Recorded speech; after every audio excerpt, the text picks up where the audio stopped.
मे साखरे नाम विश्रुतं येषां चरणसान्निध्यात् जीवा मुक्ता भवन्ति। साखरे वंशविख्यातं ज्ञानदानपरायणं विनायकं गुरुं वन्दे भवबन्धविमुक्तये।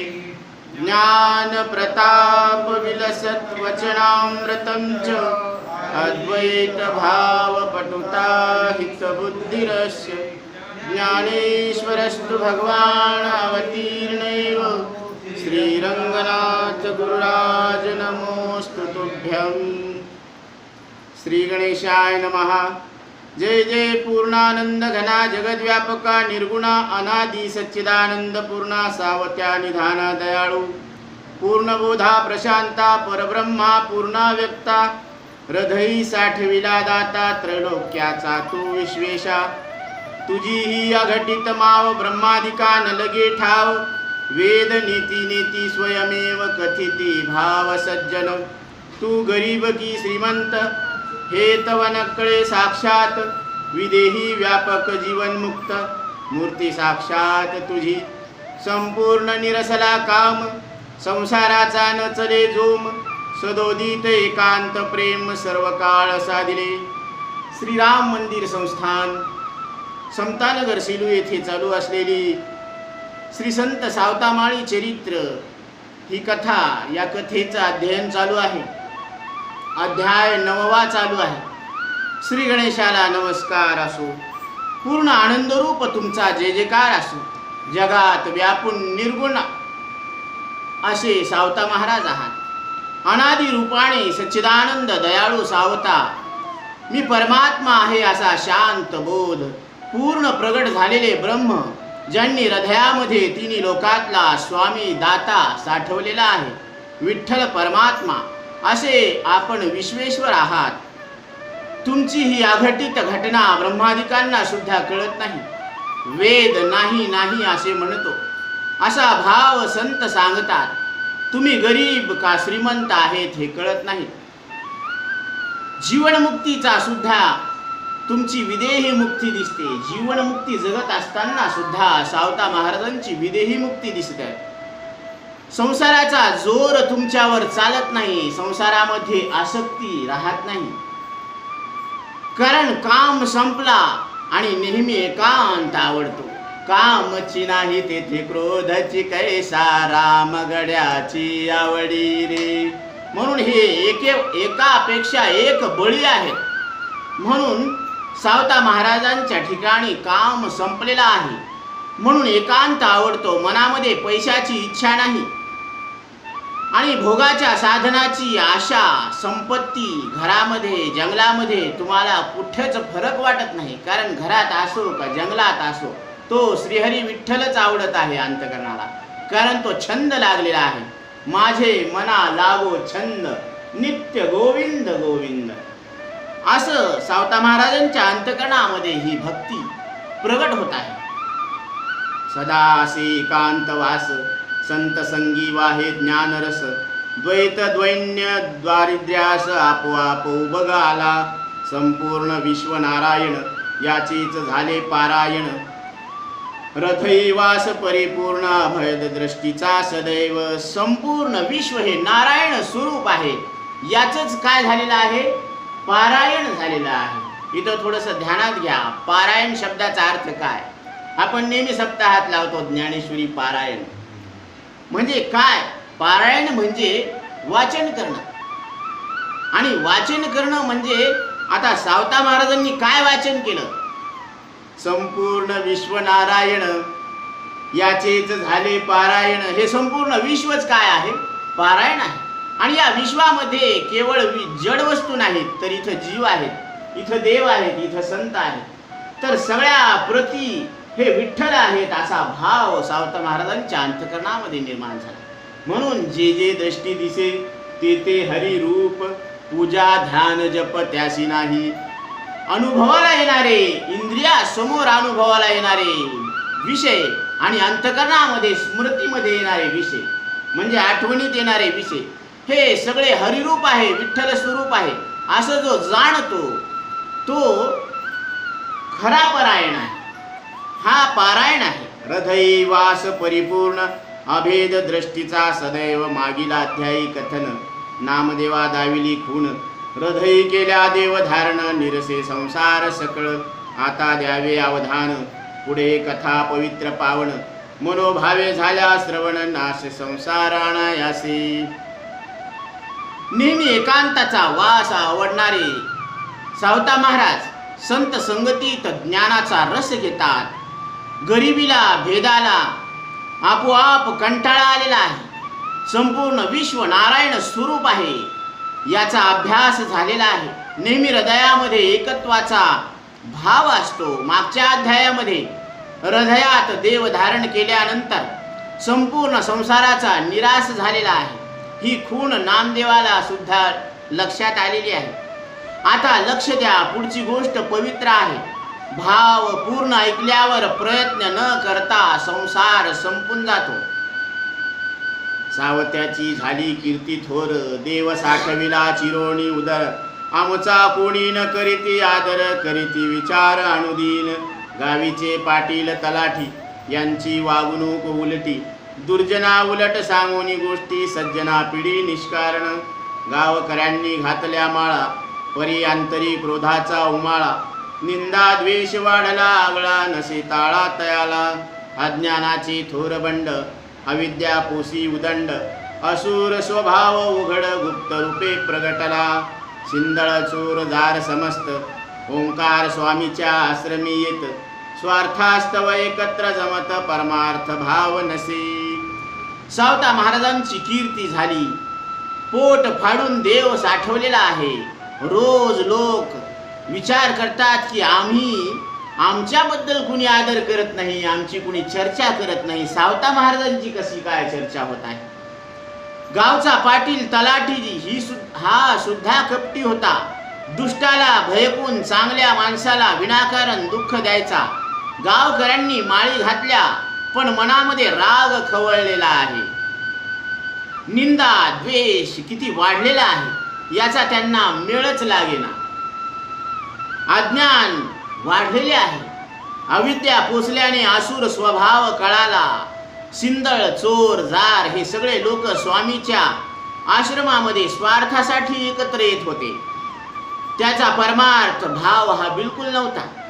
चिंगूस आणि कमी बुद्धीचे, आनंदाने तोंडापुरते बोलणारे आणि मनामध्ये कपट न दाखवणारे म्हणजे लपवणारे अशी सगळी मंडळी इथं जमा झाली. ते शिष्याला शिकवत नव्हते. शिष्य केला तर शिष्याचा उद्धार व्हायला पाहिजे. कारण भगवान श्रीकृष्ण परमात्मा सांगतात, जे शिष्या ते सद्वस्तु ते मिळविते तया ते श्रीकृष्ण सद्गुरु मानिते.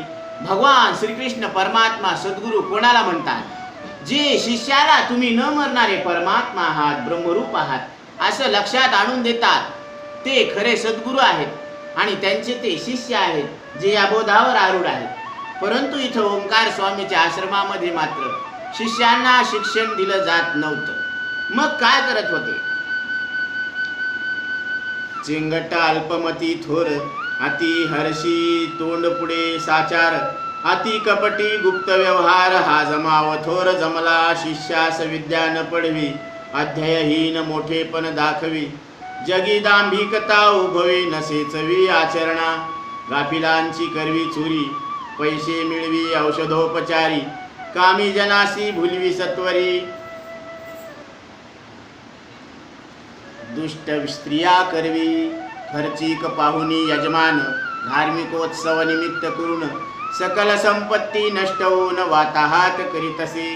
जी का असती राज्याधिकारी तंटे लावून जोगावणी करी. मूर्खास पांडित्य थोरी स्वार्थास्तव दावितसे. तर सावता महाराज सांगतात की ओंकार स्वामीच्या आश्रमामध्ये सगळे लोक जमा झालेले आहेत. याच्यामध्ये शिंदळ चोर जार आणि ते ज्यांचे शिष्य होते ते शिष्य सुद्धा या शिष्यांना विद्या ग्रहण करत नव्हते. मग अभ्यास न करता मोठेपणा दाखवून जगामध्ये दांभिकता दाखवून वागण्यात चांगलेपणा पण तसा वाटत होता. बेसावधता आणि चोरी करवत होते, औषधाला पैसे जमा करत होते, दुष्ट स्त्रियाकडून कामिकाला भुलवत होते. खर्च करणारा यजमान पाहून धार्मिक उत्सवाचे निमित्त करून त्याची सगळी संपत्ती उडवून घेत होते. राज्याचे अधिकारी भांडण लावून लाच खात होते. डायरेक्ट लाच खायला जमत नाही, पण भांडण लावून लाच खायला जमते. असे अधिकारी लाच खाऊ होते. आणि स्वार्थासाठी मूर्खाला शहाणपण दाखवत होते. दारू पिऊन धुंद झालेले बडबड करत उतावळे, लोभी, रागाने माजले आणि सगळे खोट्या कामाला मदत करू लागले.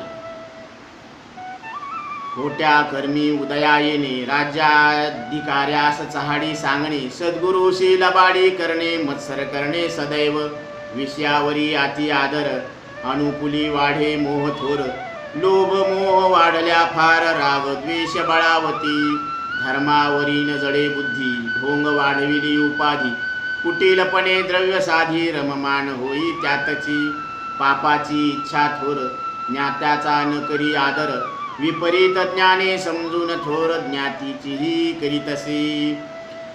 अधिकाऱ्याला चुगल्या सांगणे, सद्गुरूला सुद्धा खोटे बोलणे, एकमेकांचा मत्सर करणे, विषयावर आदर होता ते अनुकूल झाल्यावर त्याचा मोह वाढतो.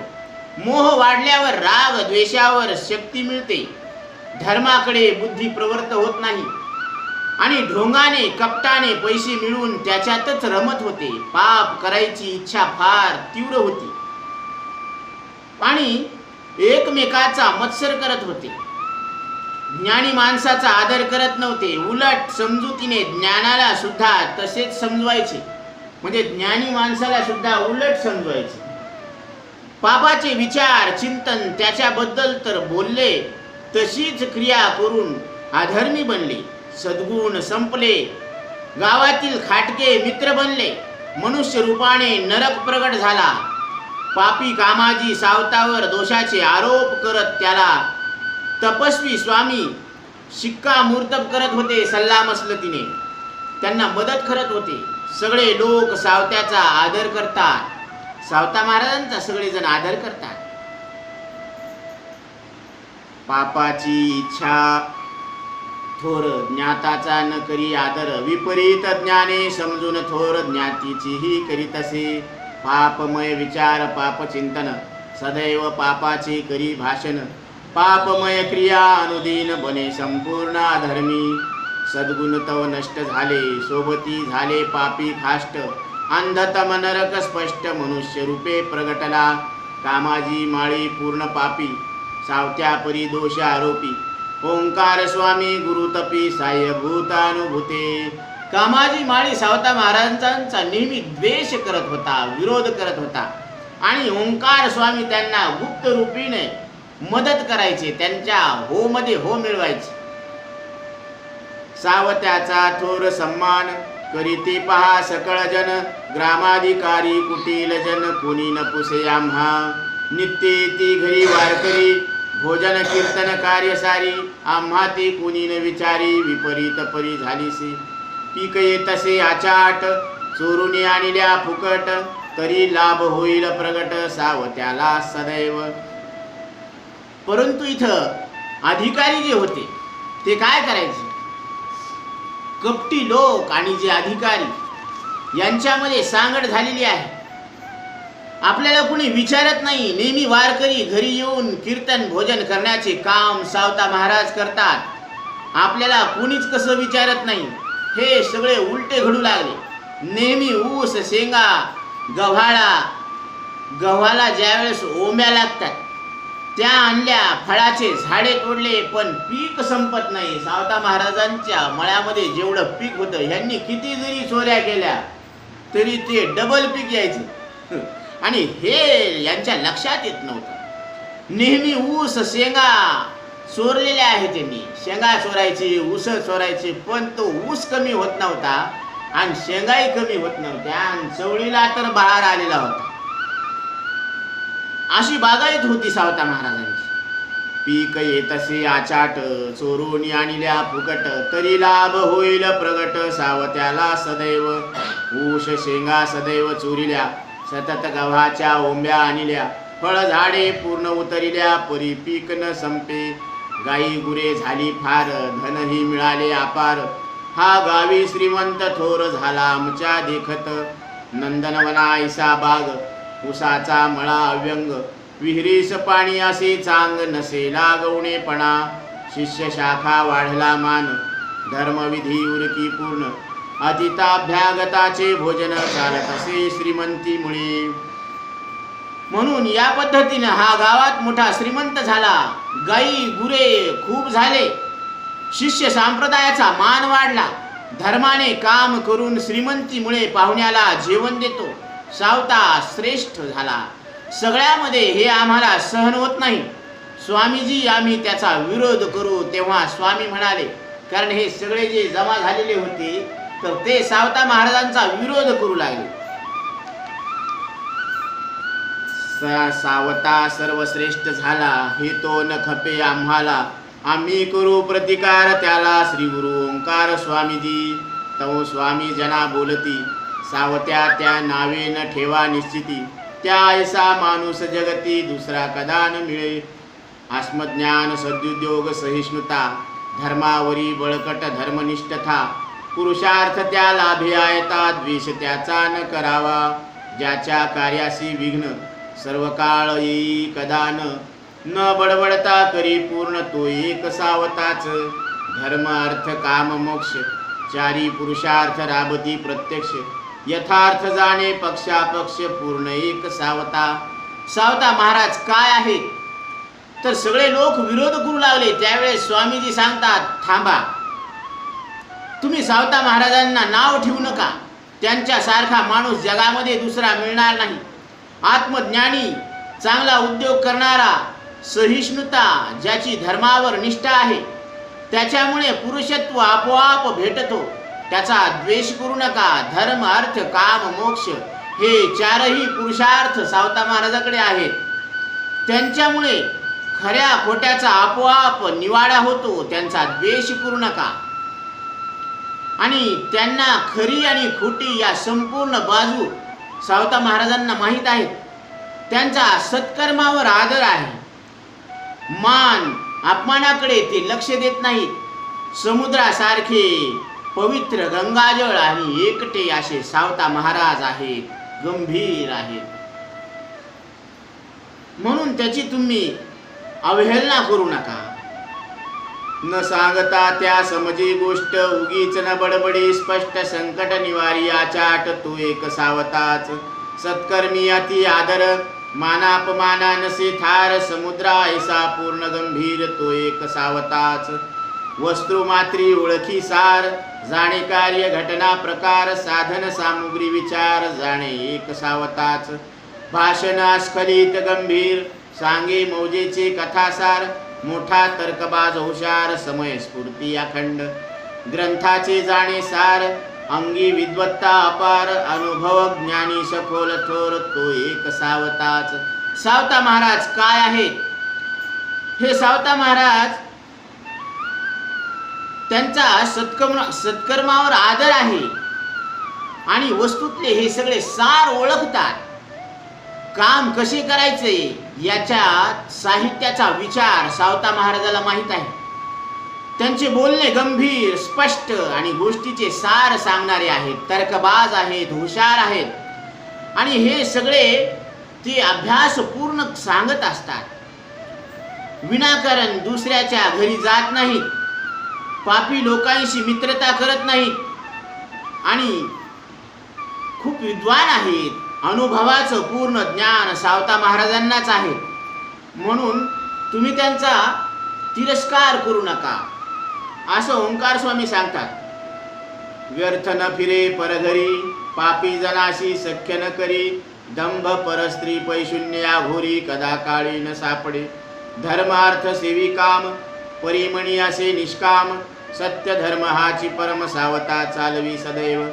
थोड्या स्वार्थेन भांडे, मान न ठेवी म्हणून न तंटे. मद मत्सराचे निबंडे, कदा काळी गिवसेना. दुर्बलांची दया करी, उलट उत्तरी क्षमा करी. बडे जावन दावी निर्धारी, नम्रतेची थोर वागणूक. मिटलेले न काळी भांडण, चौघात वागे नम्रपूर्ण, उत्कर्षी न हर्षे निपुण, तो एक सावता. सावता महाराज हे विनाकारण दुसऱ्याच्या घरी जात नाही, पापी लोकांशी मित्रता करत नाहीत, दंभ, परस्त्री, लबाडी यामध्ये सावता पडत नाहीत. धर्माने पैसा आणि पैशाने काम पूर्ण करून मन निष्काम आहे. सावता नेहमी सत्य धर्म चालवतात, थोड्या फायद्यासाठी भांडण करत नाहीत आणि मान केला नाही म्हणून ताठत नाहीत आणि मद मत्सर यांच्या जोरामध्ये गवसत नाहीत.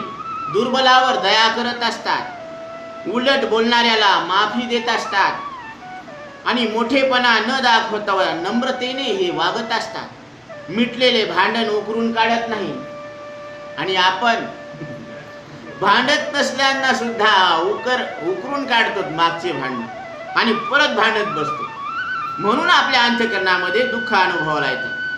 चार चौघामध्ये नम्रतेने वागतात, प्रकृतीमध्ये भारावून जात नाही. ज्यावेळेस प्रगती होत असते त्याच्यामध्ये भारावून जात नाही आणि गरिबी आल्यानंतर रुसत नाहीत. म्हणून ही सावताची खूण तुम्ही ध्यानात घ्या. भिक्षा भिन्न भिन्न शास्त्रसार, जाती धर्माचे जाणे प्रकार, समयोचित दान थोर जाणे एक सावता. ऐशी सावत्याची स्तुती केली, कामाजीला मान्य नाही झाली. हृदय क्रोध बुद्धी वाढली, मनी चिंतिली विघ्ने, कारण नसता करी वैर, तो एक महापापी थोर. सज्जना पिडणे साचार, हा दुष्ट स्वभावची, मृग गवत भक्षुनी जगे, पारधी त्यावधी वेगे, कारण नसता पिडू लागले, हा दुष्ट स्वभावची. जळचर कोळ्याशी कधी भांडले, जळचर म्हणजे जळामध्ये राहणारे पक्षी पशु, तर ते प्राणी पाण्याला कधी भांडतात का? नाही भांडत. निष्कारण त्याने बळी घेतले, निष्कारण सुख नाशिले, हा दुष्ट स्वभावाची. दुष्ट स्वभाव कशाला म्हणतात हे सांगतात की ओंकार स्वामींनी अशी सावत्याबद्दल, सावता महाराजांबद्दल जी स्तुती केली ती कामाजीला स्तुती पटली नाही. हृदयामध्ये राग वाढला, मनामध्ये नाशाचे चिंतन करू लागला. कारण नसताना शत्रुत्व करून तो महापापी, त्याचा स्वभावच चांगल्या माणसाला दुःख देण्याचा होता. हरण गवत खाऊन जगतो परंतु त्याला पारधी मारून टाकतो. विनाकारण सुख नष्ट करणे हा दुष्ट स्वभाव आहे. ऊन थंडी पाऊस यावर ईश्वरी नियमाचा मेळ लागतो, पण दुष्टाचा विचार समजत नाही. आणि मासे कोळ्याला कधीही भांडत नाही. कोळी जो असतो ना, ते मासे कधी कोळ्याला भांडत नाही, परंतु कोळी विनाकारण त्यांना मारून टाकतो. हा दुष्ट स्वभाव आहे. शीतोष्ण वर्षा काळ, ईश्वरी नियमाचा लागे ताळ, परी दुष्ट जे का खळ, त्याचे विचार समजेना. मानवाचे अतर्क्य मत कदा न कळे, त्याचा हेत मुंगिते ईश वर्षा काळ, कळत परी न कळे मानवी लघुशंका. मनुष्य लघवी करी मुंगी वाहतसे त्या पुरी, मानवी मताची अतर्क्य थोरी, ब्रह्मदेवाही न कळे. मन हे महा उढाळ, त्या योगी कर्तृत्व भोक्तृत्व फळ, निषिद्धा चरणी शांतीचे, सुख दुःख मनाचा खेळ, मानव हे नाव त्या योगी. मानवाची अघटित करणी बळ दिसे, निषिद्धाचरणी शांतीचे बीज खंडोनी, निंदा द्वेष वाढविले. इकडं काय झालेलं आहे तर हा दुष्टांचा विचार समजत नाही. माणसाच्या तर्कामध्ये त्याचा हेतू कळत नाही. मुंगीपासून ईश्वरापर्यंत सगळ्याला पाऊस कळतो, पण माणसाला त्यांनी केलेली लघवी सुद्धा कळत नाही. माणूस लघवी करतो, त्याच्यात मुंगी वाहून जाते, हे पाप झालं. कारण कोण्याही जीवाचा न घडो मत्सर, वर्म सर्वेश्वर पूजनाचे, म्हणजे सर्वात्मा विश्वात्मा ईश्वराचं पूजन कशाला करावं, कसं करावं याचं वर्म काय आहे. कोणत्याही जीवाचा मत्सर घडू नये. आणि आपण प्रदक्षिणा घालत असताना आपल्याला वाटतं की आज आपण 1000 प्रदक्षिणा घातल्या, परंतु त्या प्रदक्षिणा घालत असताना किती मुंगळे आणि मुंग्या मेल्या याचा कधी विचार केला? मग इतका बारकाईनं विचार केला की हे पुण्य व्हायलं का पाप व्हायलं? वाटतं पुण्य व्हायलं, पण अक्षरशः पाप झालेलं आहे ते. म्हणून ह्या माणसाला मनाची गोष्ट ब्रह्मदेवाला सुद्धा कळत नाही. माणसाच्या मनातली गोष्ट ब्रह्मदेवाला सुद्धा कळत नाही. चंचल मनामुळे कर्तृत्व भोक्तृत्वाचे फळ मिळते आणि सुखदुःख हे मनाचे खेळ असल्यामुळे त्याला मानव म्हणतात. म्हणून सुख आणि दुःख हे आगमा पायनो अनित्या असता स्थिती क्षस्व भारत अर्जुना. हे सुख आणि दुःख हे येणारे आणि जाणारे आहे आणि त्या येणाऱ्या जाणाऱ्या सुखदुःखाला तुम्ही जाणणारे आहात. कारण सुख नष्ट झालं तरी सुद्धा तुम्ही दुःख जाणायला शिल्लक आहात आणि दुःख नष्ट झालं तरी तुम्ही सुख जाणायला शिल्लक आहात. मग तुम्ही सुख आहात का दुःख आहात? तर तुकोबराय सांगतात, सुख दुःखा वेगळा असे ठाव हा निराळा. हे सुख आणि दुःखाच्याही पलीकडचं जे स्वरूप आहे ते तुमचं आमचं सगळ्यांचं एक स्वरूप आहे. म्हणून एक हरी आत्मा जीव शिव समा वाया तू दुर्गमा न घाली मन. म्हणून प्रत्येकाच्या हृदयामध्ये ते राम प्रगट आहे आणि ते तुमचं आमचं सगळ्यांचं एक स्वरूप आहे. तर हे मानवी मन ब्रह्मदेवाला सुद्धा कळत नाही. माणसं वाईट कामामध्ये प्रवृत्त होऊ लागले, शांती नष्ट होऊ लागली आणि निंदा द्वेष वाढलेले आहे. स्वामी लोकांना समजावू लागले, परंतु त्यांना न पटल्यासारखे दाखवले. त्यांना पटल्यासारखं दाखवलं आणि मनामध्ये भयानक दुष्ट कामाला सुरुवात केलेली आहे. कट रचलेला आहे. सावता महाराजाविरुद्ध काय कट रचलेला आहे? शांती संपत्ती ज्या थोर सावत्यास जे अनुकूल, त्या भेदाची दिली भूल, वैरवन्नी पेटविला जहाल. अविश्वास निर्माण झाला, अविश्वास निर्माण झाला. समस्त जमल्या चोर जाती, हिंसक लबाड त्या साह्य होती. ढोंगी धर्माचरणांची वस्ती झाली सामील कटात. अतिकामी अतिक्रोधी महागर्विष्ठ मदांधी, साह्य झाले सर्वाधी थोर उपाधी आरंभिली. सकळ करू लागले स्पर्धा मनीचिती उपाया पदा. सावत्याचा नाश त्याविन कदा कल्पांतीही घडेना. सकळ अनर्थाला जमला मेळ, साधनेही असती करतळ. शोधू लागले अनिष्ट वेळ, साध्य साधने जमविली. म्हणून सावता महाराजांच्या विरोधात सगळ्यांनी कट रचलेला आहे. आता सगळ्यांना लक्षात आलं सावता महाराजांकडे खूप पैसा आहे. हे समजणारे त्यांना लोकांना टोचू लागले. पैसा संपवण्यासाठी एक दोघाला रस्ता सापडेना. ते आता एकाचं आणि दोन्हीचं काम थोडीच आहे. म्हणून सगळे चोर जार गावातले दुष्ट लोक जमा झाले. त्यांनी मीटिंग घेतली आणि जाती चोराला बोलावून हे काम गुपचूप करायला सांगितले. पाटील तलाठी सत्ताधारी मुख्य याच्यामध्ये सामील झालेले आहेत. रामोशी वेसकर जमा झालेले आहेत. आता याच्यामध्ये कोण कोण जमा झाले याची नावं सांगतात.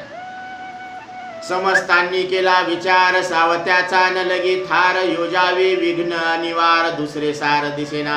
अनर्थ साधन थोर, जल अग्नी भक्षण प्रकार. नष्ट व्हावा धंदा थोर, हे उपाय घोर सर्वमान्य. पाप पुण्य जन्म मरण, कर्म फलोत्पत्ती व नाशन. प्रगटेल संकट दारुण, हे न कळे प्राणिया. निज मायेची ही गुप्त गोष्ट, म्हणून अज्ञेय नाम स्पष्ट. कथिती अद्वैती श्रेष्ठ, ज्ञातेही स्पष्ट न जाणती. म्हणून अशा पद्धतीने रामोशी बेरड कातवडी मांगारोडी हे सर्व प्रकारचे लोक इथं जमलेले आहेत. का?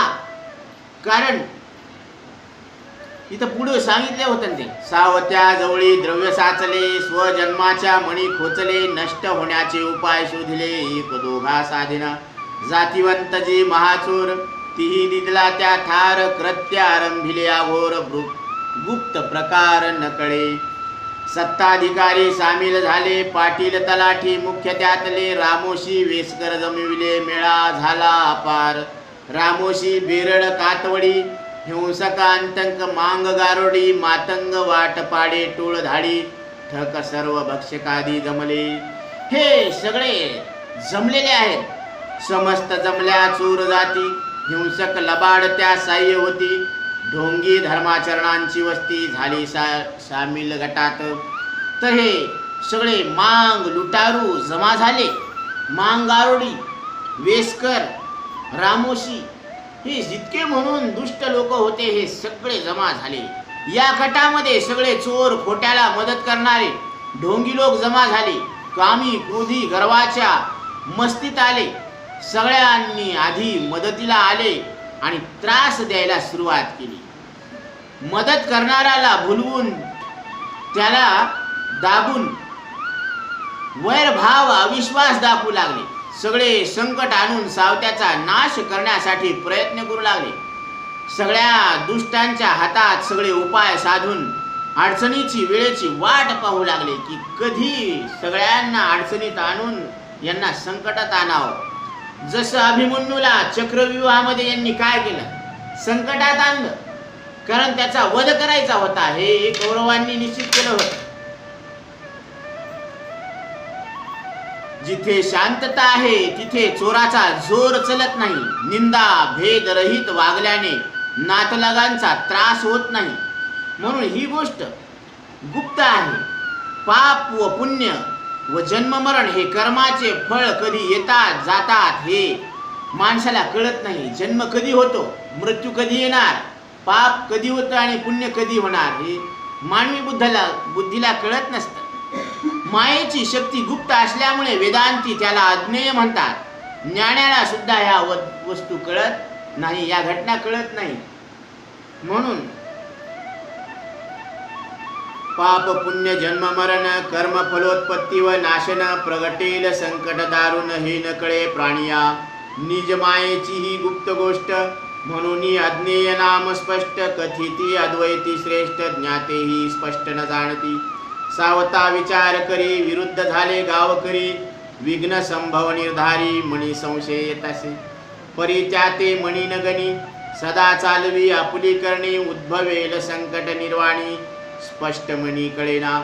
प्राप्त झाला उष्णकाळ पिकले शेत प्रबळ साठविले खोदुनी स्थळ महासुखाळ पातला. कणगी पेवे भरली थोर भुसी पोती ठेविली फार धान्यमय ग्रह समग्र पिकापार झालेसे. शेंगा साठविल्या माळ्यावरती तेथेच ठेविली मिरची पोती. पीक कडधान्य नाही मिती रांजण मडकी भरलेली. आता सावता महाराजांचं जे शेत पिकलेलं आहे त्याचं वर्णन करतात की सावता आपल्या तावडीत सापडत नाही, दुसऱ्या पद्धतीने त्याला त्रास देऊ, त्याचा धंदा नष्ट करावा म्हणून असा कट रचलेला आहे की सावता विचार करू लागले की आता गावकरी आपल्या विरोधामध्ये गेलेले आहेत. संकट येण्याची शंका मनामध्ये येत आहे म्हणून चाहूल लागत असते. प्रत्येकाला संकट येण्याआधी चाहूल लागत असते. भूकंप येण्याच्या आधी भूगर्भातले जे प्राणी आहेत ना ते स्थळ सोडून देतात. उंदर, घुसी हे निघून जातात. त्यांना माहीत असतं हे शरीर, या शरीरामधून प्राण निघून गेले याची चाहूल सगळ्यात आधी मुंग्या सोडून जातात. आणि उवा, लिखा या डोक्यातल्या ते हे शरीर सोडून जातात. आणि मग बऱ्याच कालांतरानं त्याला मुंग्या लागतात. त्यांना माहित आहे की आता इथं विरोध करणारा कोणी नाहीये. आणि मुंग्या आणि उवा काऊन आपलं उवा आणि लिखा काऊन सोडून जातात ते म्हणजे याच्यात सारखं खायला काही राहिलं नाही. आता याच्यात शिळं काय खावं म्हणून त्यांना सुद्धा ह्या लक्षात येतात. ह्या भूगर्भातल्या हालचाली आधी प्राण्यांना लक्षात येतात. तसं जीवनामध्ये घडणाऱ्या घटनांचा सुद्धा अंदाज लागत असतो की आज काहीतरी चांगलं होणार आहे किंवा आज काहीतरी वाईट होणार आहे. सावता महाराजांना लक्षात आलं की काहीतरी संकट येणार आहे. संकट येण्याची शंका मनात येत होती, पण सावता विचार करू लागले की त्याला न मानता आपले काम करू लागले. उन्हाळ्यामध्ये भरपूर शेतीमध्ये माल आला. कणगी पेवामध्ये धान्य साठवले. भुशाचे पोते खूप भरले. सगळ्या घरामध्ये धान्य भरलेले आहे. माळ्यावर शेंगा जमा करून ठेवलेले आहेत. मिरचीचे पोते ठेवलेले आहेत. सतत मडक्यामध्ये धान्य भरून ठेवलेले आहे आणि सगळ्या घरामध्ये धान्य भरलेले आहे. अशा पद्धतीनं सावता महाराजांचं पीक भरपूर झालेलं आहे. गुळाच्या ढिपीचा साठा तिने आडविला सोपा मोठा, लसूण कांदे बटाटा वखारीत ठेविले. कडबा सरमाडाच्या गंजी थोर, गवताच्या वळईचा जोर. भूस पडले अपार मिती नसे वैरणीला, गाई बैलांचा गोठा थोर. दुबत्याचा महाजोर, एके ठाई गुरे फार बांधिली असती दावणीला. एकत्र देखुनी असा प्रकार, दुष्टास सुचला विचार. संकटास अनुकूल जोर, उष्ण काळीच लाभेल. समस्त रात्रीचे जमले, उसाच्या मळ्यास पेटविले. केळी बाग काठीने झोडपिले, समूळ नाशिले पीक. दुष्ट लोकांनी असा कट रचलेला आहे की सावता महाराजांच्या शेतीमध्ये भरपूर पीक आलेलं आहे आज. म्हणून त्यांनी काय केलेलं आहे, गुळाच्या ढेपीने खूप जमा आठवणी व वखारीमध्ये लसूण कांदे आलू ठेवलेले होते. खूप मोठ्या कडब्याची गंजी तयार झालेली, गवताची वळई भरपूर, भूस वैरण भरपूर झालेला आहे गायींना खाण्यासाठी. दूध देणाऱ्या गायी म्हशीचा गोठा एके ठिकाणी दावणीला बांधलेले गुरे आहेत. हे सगळे पाहून दुष्टांनी विचार केला की उन्हाळा हा काळ चांगला आहे. या उन्हाळ्यामध्ये रात्रीला जमून ऊसाच्या मळ्याला या सगळ्यांनी आग लावलेली आहे आणि केळीच्या बागेमध्ये काठ्यांनी यांनी नुकसान केलेले आहे. केळी मोडक्या फुलाच्या झाडाचा चुरा केला. केळी मोडून त्यांचा काय केला, चुरा केला विहिरीत, आणि ते चुरा विहिरीमध्ये टाकला. दगड माती टाकून विहीर पूर्णपणे बुजवून टाकलेली आहे. दगड माती फार लोटली, विहीर समस्त बुजविली. थारोळ्याची खून मोडिली, जमीन सर्व सपाट. ती खून सुद्धा राहू दिली नाही, सगळी सपाट करून टाकली. खळ्याशी लाविली आग, सुड्या पेटल्या अव्यंग शेजारी लागता. मुडिली आगीची धग, वळ्या सर्व पेटल्या. आगीचा वाढला जोर, गोठा गाठला समग्र. गर्भिणी गायीचे सारे गर्भपात झालेसे. काही बैल पळून गेले, बाकीचे पटापट मेले. कामाजीने हे सर्व पाहिले, दुःख कोसळले अंतरी. आता या आगीमुळे काय झालेलं आहे पहा, की केळी मोडून टाकलेले आहेत आणि त्याचा जो चुरा केलेला आहे तो विहिरीमध्ये टाकून त्याच्यावर दगड माती टाकून विहीर पूर्णपणे बुजवून टाकली. थारोळ्याची खून सुद्धा मोडून टाकली, जमीन सपाट केलेली आहे. खळ्याला आग लावली, वळ्या पटापटा पटापटा पेट घेऊ लागल्या आणि गाभण गायीचे गर्भपात झाले. काही बैल पळाले तर काही तिथंच पटकन मेले. हे पाहून कामाजीला दुःख झाले. आता घरामध्ये आग लागलेली आहे. समस्त सावध झाले, दुष्टे ग्रह पेटविले. सर्व घराबाहेर आले, थोर ओढवले अरिष्ट. भांडी कुंडी वस्तू लहान त्या घेतल्या सत्वर काढून. महाभयंकर चितला अग्न उपाय मुळी चालेना. घर जाळूनी राख झाली, समस्त मंडळी धावली. तदान सुचे उपाय बोली, भांबावली सकळीक. खळे समग्र जळाले, जनावरांची बळी पडले. विहिरीचे ठिकाण पुसले, नसीमिती संकटा. रात्र समय झाला प्रकार, कल्पनातीत झाला कहर. धावा धावा म्हणून समग्र लोक ओरडू लागले. तरी ही जी घटना आहे ती रात्रीला घडलेली आहे. खूप मोठी आग लागल्यामुळे लहान मोठी भांडे बाहेर घेतली. आता सगळ्यांनी जाग झाल्यानंतर आरडाओरडा केला आणि सगळे उठून बाहेर पळाले. तर पाहतात तर सगळी मोठी आग लागली. आता जेवढं वाचवता येतील घरातले भांडे गुंडे बाहेर काढले, परंतु उपाय सुचत नव्हते. घर जाळून राख झालेले आहे. घरातले जे काही लोक जमा झाले होते, काय बोलावं काही समजना. खळे जळाले, जनावर मेले, विहिरी बुजली आणि रात्री ही घटना घडली म्हणून लोक आरडून पळा पळा म्हणू लागले. मेलेल्या गायी पाहून कामाजी पळून रडू लागला. सगळ्याच्या ओरडण्याने गावातले लोक आले. सावतावर संकट आले म्हणून तळमळ करू लागली. आता ही तळमळ सगळ्यांना लक्षात आलेली आहे. का? कारण नागाबाईने मांडीला धावा. धावा धाव दयानिधा देवा, येई संकट त्वरे पाव, करुणा घना कृपाळा. येई विठाबाई माझी कृष्णाई कान्हाई तुझवी न दिसे सोयी आमुची ही कृपाळा विश्वव्यापक डोळसे कोठे गुंतलीस राजसी तुझवी न झाले पिसे घरदार सकळ. म्हणून नागाबाई देवाला हाका मारू लागली, विठ्ठला धाव आता, घे दयानिधी करुणामय माझ्या विठाई कृष्णाई कान्हाई या संकटातून वाचवा, तुमच्या शिवाय आम्हाला सोय नाही. कृपाळू विश्वव्यापक जाणणारा तुझ्या वाचून हे घरदार रीते झालेले आहे. तूच करता आणि करविता आहे, संकटातून बाहेर काढणारा तू आमच्याकडे लवकर येऊन आमची संपूर्ण इच्छा पूर्ण करा. खूप मोठा अनर्थ झालेला आहे, जीव उबगून झालेला आहे, शांती निघून गेलेली आहे. संकल्पाची या जगाची रचना करून केवळ संकल्पाने देव काय करतात, या जगाची रचना करतात. थोर क्षोभ झाला आम्हा महानर्थ ओढवला, जीव समस्त उबगला नसे थारा शांतीला. तूची करता करविता विघ्न निर्माता हरता, धावत येई त्वरिता पूर्वी अर्था आमुच्या.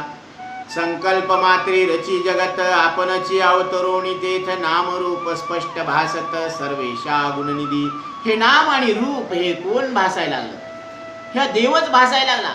म्हणून अस्ति भाती आणि प्रिय रूपानं देव आहे आणि नाम रूप हे मात्र मायेचे आहेत. म्हणून दोन नवरा बायको होते, त्यांच्यामध्ये इतकं प्रेम होतं, दोन्ही काबाड कष्ट करत होते. कष्ट केल्यानंतर त्यांनी एक योजना आखली की आज आपण लाडू करू. बरेच दिवस झाले लॉकडाऊनमुळे लाडू खाता आले नाही, तर ते इनमिन सामग्री जमा केली आणि 5च लाडू झाले तयार. आता पत्नी म्हणते की मी सगळं कष्ट करून एवढे तयार केले, आता मी 3 खाणार आणि तुम्ही 2 खा. तर ते पतिदेव म्हणतात की सगळं काम बाहेरून हे मी सामान आणलेलं आहे, सामग्री आणलेली आहे, मी 3 खाणार तू 2 खा. त्यांचे भांडण लागले. ते म्हणले आता कुणी 2 खावे, कसा निर्णय लावायचा.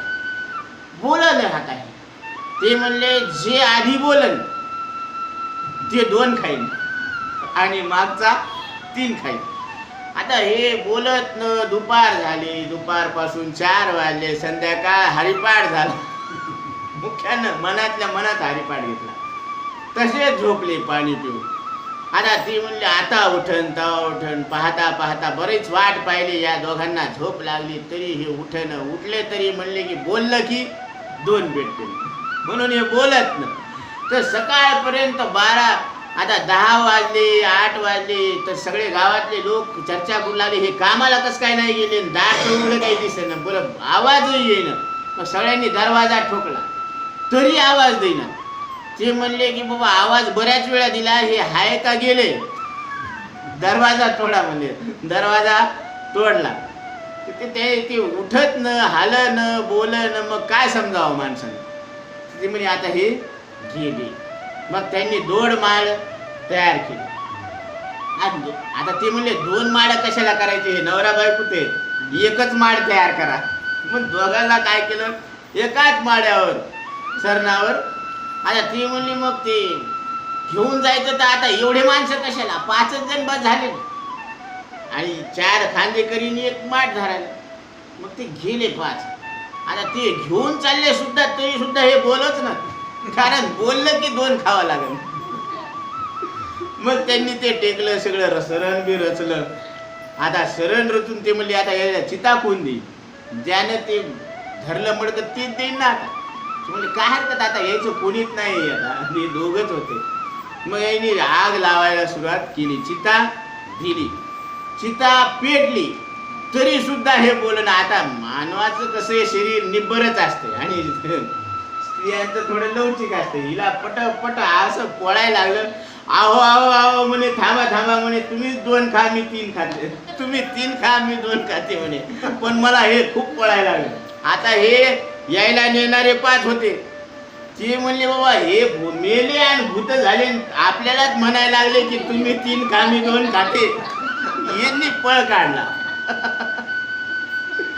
त्या विनोदाचं तात्पर्य असं आहे की हे 3 आणि 2 काय आहे, तर 3 जे भाव आहेत, अस्ति भाती प्रिय, या विश्वामध्ये हे चैतन्याचे आहेत. आणि नाम आणि रूप हे मायेचं आहे. प्रत्येक वस्तूमध्ये जे नाव आणि रूप आहे ते मायेचं आहे.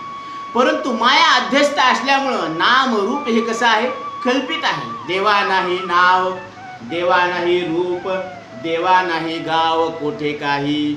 म्हणून देव कसा आहे, तर देव हा सगुण आणि निर्गुण या दोन्ही रूपाने नटलेला आहे. म्हणून सगुणी भजता निर्गुणी पावली. सगुणाचं जर भजन केलं तर निर्गुण परमात्मा सुद्धा लक्षात येत असतो. म्हणून मंथोनी नवनीता तैसे घे अनंता, वाया व्यर्थ कथा सांडी मार्ग. असा विवेक असल्यामुळं आपण मंथन करायला पाहिजे. आणि या त्रिगुण असार निर्गुण हे सार, सारा सार विचार हरिपाठ. आपण निर्गुण परमात्मा आहोत हे या हरिपाठाचं काय आहे, साध्य आहे. आणि ते आपण लक्षात घेतलं पाहिजे. म्हणून अशी इथं काय झालेली आहे,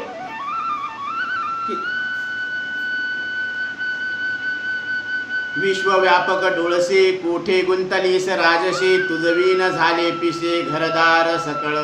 तूच करता करविता, तूच करता आहे आणि तूच करविता आहेस. तूच विश्वाचा निर्माता आहेस. तूच विघ्न निर्माता आहे आणि विघ्न हरता सुद्धा तूच आहेस. म्हणून हे महान अनर्थ ओढवलेला आहे. जीव याच्यापासून उबगलेला आहे. याला शांतीला मात्र कुठे ठिकाण मिळत नाहीये. म्हणून संकल्प मात्रे रची जगत, आपणची अवतरुणी तेथ. नाम रूप स्पष्ट भासत, सर्वेशा गुणनिधी.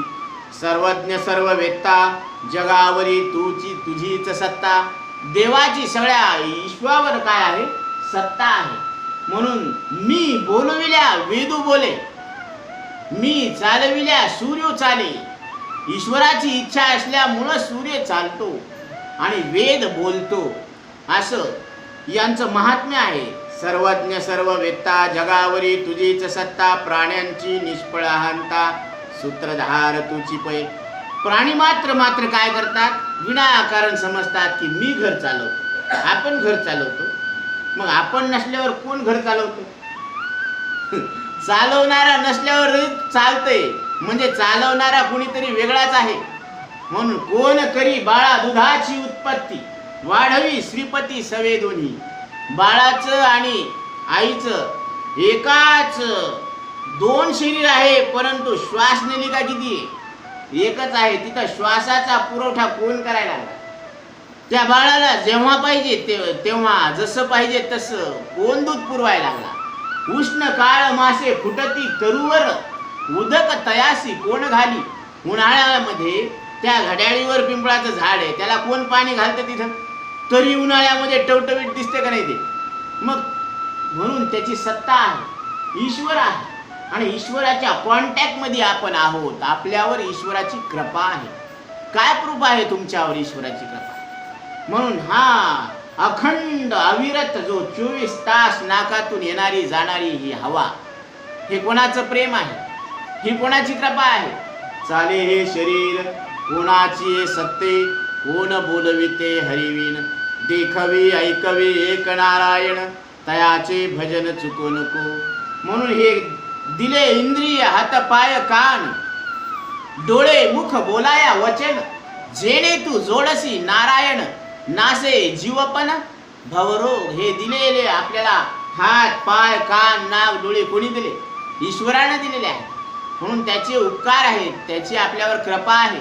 म्हणून ईश्वर आपल्यावर प्रसन्न आहे. असं कोणीच समजू नये की आपल्यावर ईश्वर नाराज असेल. ज्या अर्थी आपल्या शरीरामध्ये श्वास चालू आहे त्या अर्थी आपल्यावर ईश्वराची कृपा आहे. हे प्रूफ आहे तुम्हाला. म्हणून विषम भाव भिन्न भेद, तुझ ठाई नसे हा गंध. सर्व धर्मोत्पत्ती अगाध, तूची चालवी अनादी. तुझ्या ठिकाणी देवा भेदभाव नाही. म्हणून सगळ्या प्राण्यांच्या शरीरामध्ये तूच श्वास चालवायला लागला. म्हणून मुंगीच्या शरीरामध्ये श्वास चालायला लागला, तो सुद्धा चालवायला लागला. आणि ब्रह्मदेवाच्या शरीरामध्ये तो चालवायला, आणि या शरीरात मानव देहात सुद्धा तोच श्वास चालवायला. म्हणून मुंगी के पाव में घुंगरू बाजे वो भी अल्लाह सुनता है. मुंगीचे पाय किती आणि तिच्या पायामध्ये घुंगरू बांधावं कोणी, पण ते वाजलं त्याचा आवाज भगवंताला कळतो. म्हणून देव कसा आहे, सर्वज्ञ आहे, सर्वशक्तिमान आहे. चतुरात शिरोमणी गुण लावण्याची खाणी. देव कसा आहे? चतुर आहे. म्हणून प्राणी कर्मानुसार नियमन तीन समजे मज कारण बुझावी तुची चालवी येऊनी धावून दया निधे श्री विठ्ठला. प्राणी कर्मानुसार नियम पाळत असतात, ते समजत नसल्यामुळं त्यांची जी काही धाव आहे ती बुजवून टाकलेली आहे. हे दयानिधी विठ्ठला तू लवकर ये. सावता म्हणे वेल्हाळे तुझ समयोचित न कळे लोक जमलेशी आगळे त्वरित होई शांत. सावता महाराज सांगतात नागाई तू जरा शांत बस म्हणे. आता हा प्रसंग थोडा वेगळा आहे, कारण इथं लोक जमलेले आहेत. प्रसंग असे शोकाचा परिणाम विपरीत त्याचा ठाव हानी लाभाचा मनातची ठेवावा. हा प्रसंग दुःखाचा आहे आणि याचा परिणाम विपरीत आहे, भयंकर आहे. लोक जमलेशी आगळे त्वरित होई शांत. इथं सगळे लोक जमलेले आहेत, तू लवकर शांत हो. आधी शांत होतो. प्रसंग असे शोकाचा परिणाम विपरीत त्याचा ठाव हानी लाभाचा मनातची ठेवावा. आणि हा जो काही फायदा आणि नुकसान झालेला आहे व्यवहारामध्ये, तर तो भाग आपल्या अंतःकरणातच ठेवावा. का? काल उघा दारुण आपणापरी आले विघ्न नावे ठेवू नका कोणा हा भोग आपुलाची. म्हणून हे जे विघ्न आलेलं आहे हे काळानुरूप आलेलं आहे, म्हणून आपण कोणावर नाव ठेवू नये, कोणाला नाव ठेवू नका. कारण हा भोग आपलाच आहे. केले कर्म झाले तेची भोग आले उपजले मेले ऐसे किती. म्हणजे सावता महाराजांनी कसे त्याची समन्वय कसा साधला हे पहा. होऊन गेल्या उपाय नसे मिथ्या शोक वाढत असे कच्चेपणाची कारणाशी सर्वस्वी या शोकामध्ये. होऊन जे गेलं ना त्याला आता उपाय चलत नाही. जी घटना घडून गेली, बालपण गेलं त्याला रिवर्स घेता येत नाही. ती म्हणे दुसून नसते. इथं एकदाच आहे. बालपण एकदा, तारुण्य एकदाच, म्हातारपण आणि चौघाच्या खांद्यावर, म्हणून एकदाच असतं. इथं कुठलीही घटना एकदाच घडणार. ती घडून गेली. काल ओघ हा दारुण आपणावर आले विघ्न नका ठेवू नाव कोणा हा भोग आपुलाची. होऊन गेल्या उपाय नसे मिथ्या शोक वाढत असे.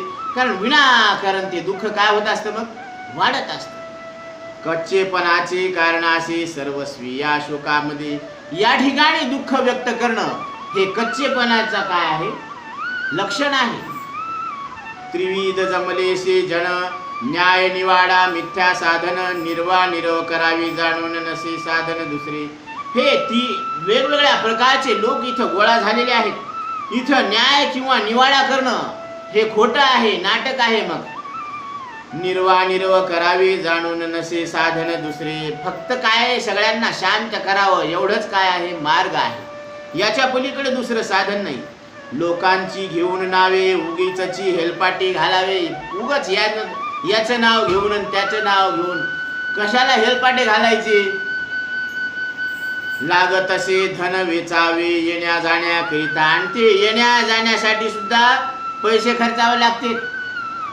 आता गावाला जाणं सोपं राहिलेलं नाही. ते असं नाही की दुपारी गेले आणि लगेच तिकीट काढलं. रिझर्वेशन करावं लागतं एक दिवस आधी.